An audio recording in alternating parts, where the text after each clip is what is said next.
बड़ी खबर नहीं, बहुत बड़ी खबर दोस्तों।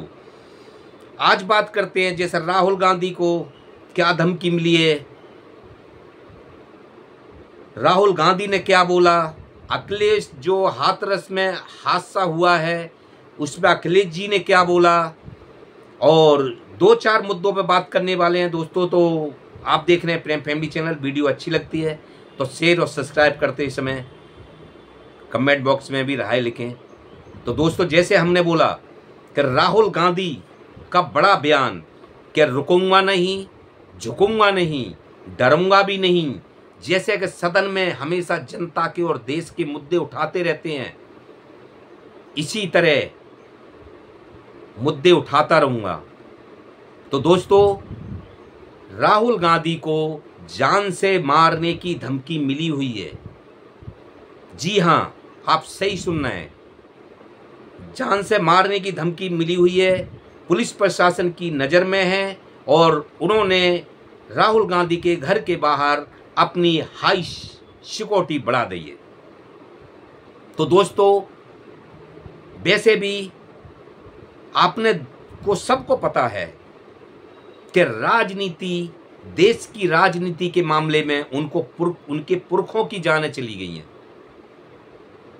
आज वो दुश्मनी का सामना राहुल गांधी को भी करना पड़ रहा है। क्यों करना पड़ रहा है? आप इस चीज पे जाइए कि क्यों करना पड़ रहा है। क्योंकि राहुल गांधी पब्लिक के बीच में जाते हैं, खेतों में जाते हैं, कुलियों के बीच जाते हैं, ऑटो रिक्शा वालों के पास जाते हैं, कहीं भी ऐसी जनता है वहां जाते हैं और उनके बच्चों को उठा के कमर पे बिठा लेते हैं और उनके मुद्दे सुनते हैं और फिर देश में की पूरी नज़र रखने के बाद उसको संसद में उखेड़ते हैं और आमना सामना करते हैं। वो पहले से ही इस चीज में करते आ रहे हैं, अपनी बिगड़ जान की परवाह करें। आज तो वो विपक्ष के एक बड़े लीडर हैं, बड़े नेता हैं, तो आज तो उन पर और भी ज़्यादा निशाना हो गया है, जब तो पहले तो एक नॉर्मल थे। तो दोस्तों, ये चीज़ किसको पसंद नहीं है? जनता के मुद्दे जो जिस तरह से देश की जनता के साथ में राहुल गांधी का प्यार बढ़ते जा रहा है, तो ये किसको पसंद नहीं है? आप सब जानते हो, इसको हमें बताने की जरूरत नहीं है। तो इसी तरह के राहुल गांधी पूरे जनता के मुद्दे उठाते रहते हैं, उनके बीच जाते हैं और उनकी सुनते हैं। ये किसको पसंद नहीं है, ये आप खूब जानते हैं। क्योंकि सामने वाला जो बहुमत में बैठा हुआ है वो ये नहीं चाहता कि मेरी छवि खराब हो, और ये कुछ जनता को अपना प्यार ज़्यादा ही जताने की कोशिश कर रहा है। तो दोस्तों, राहुल गांधी को जान से मारने की धमकी मिली है। उनके पुरखे भी इस राजनीति में, इस देश की मिट्टी में दफन हो चुके हैं, लेकिन राहुल गांधी का ये बड़ा ऐलान है कि झुकूंगा नहीं, रुकूंगा नहीं, डरूंगा नहीं, जो करना है वो करो, मैं जनता के मुद्दे और देश के मुद्दे उठाते रहूंगा। अब उनका प्लान हाथरस जाने का है, मणिपुर जाने का है, वहाँ के मुद्दे उखेड़ने हैं, मुद्दे की वहाँ की जायजा करनी है कि क्यों हुआ, क्या हुआ, कैसे हुआ, फिर उसके बाद में वो सदन में आके उस चीज़ को उखेड़ेंगे, रखेंगे। तो दोस्तों, जिस टाइम मणिपुर गए थे राहुल गांधी, उस टाइम वो नेता नहीं थे। उस टाइम बीजेपी का एक हंगामा हुआ था कि वहाँ गए क्यों थे राहुल गांधी। आज वो हाथरस जा रहे हैं, आज तो वो बड़े लीडर हैं विपक्ष के, हाथरस जा रहे हैं, मणिपुर जाएंगे, वहाँ का जायजा लेंगे, फिर उसके मुद्दे सदन में रखे जाएंगे। तो दोस्तों, सोचने वाली ये चीज है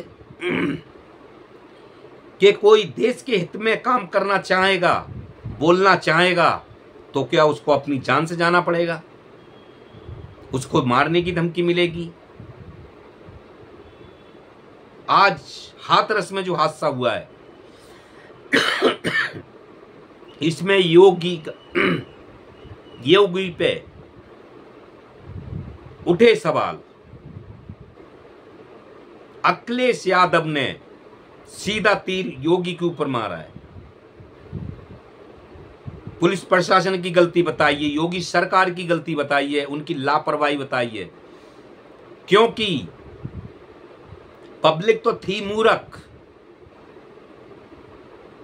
वो तो जख्मी हो गई, कुछ अपनी जान भी गंवा बैठे और कुछ जानें इस तरह चली गई कि उनको ऑक्सीजन समय पे एम्बुलेंस नहीं मिली, हॉस्पिटल की व्यवस्था नहीं मिली, घंटों तक पड़े रहे, पहुंच नहीं पाए जहां के उनकी जान बच सके। इसीलिए अखिलेश यादव ने योगी सरकार को बोला कि आपकी गलती, आपकी वजह से ये सब कुछ हुआ है, योगी को इस्तीफा दे देना चाहिए, योगी को इस्तीफा दे देना चाहिए। क्योंकि जो बाबा भोलेनाथ का सत्संग था, वो असली भोले बाबा का नाम सूरजपाल है। उसकी चरणों की धूल लेने के लिए मैंने बोला था ना, मूर्ख थी पब्लिक तो, जो उनकी चरणों की धूल लेने के लिए उसमें अपना भगवान खोज रहे थे। वो जो भगवान है उसको तो आप मानते नहीं, लेकिन एक जिस बाबा पे रेप केस भी लगे हुए हैं, जो बाबा कई क्रिमिनल समझो, जैसे कि बाबा राम रहीम और बाबा आसाराम बापूजी, उसी तरह का ये बाबा अपने ढोंग को छुपाने के लिए एक बाबा का रूप ले लिया और इसने पब्लिक को अपनी इस तरह से अपने बस में कर लिया कि पब्लिक इसमें राम ढूंढ रही है। इतनी भूल गई पब्लिक, लेकिन पब्लिक तो अपनी नादानी में जान गंवाई बैठी और जख्मी हो ही गई। लेकिन सबसे बड़ी बात कि वहां पे पुलिस प्रशासन की सिक्योरिटी नहीं। दूसरी बात, इतनी हाई लेवल पे पब्लिक पहुंच रही है तो उसकी हिसाब से बाबा सूरजपाल को अपनी प्रशासन से मदद लेनी चाहिए थी। और बाबा गाड़ी में बैठ के चला गया, उसने देखा भी नहीं, अभी तक अरेस्ट हुआ है कि नहीं हुआ इसका हमें अभी अंदाजा नहीं है। कुछ अखबार उड़ रही हैं कि हो गया है, कुछ है कि अभी नहीं हुआ है। तो दोस्तों, उसने पब्लिक की तरफ देखा तक नहीं, पब्लिक इस तरह से गिर गई, खाइयों में गिर गई।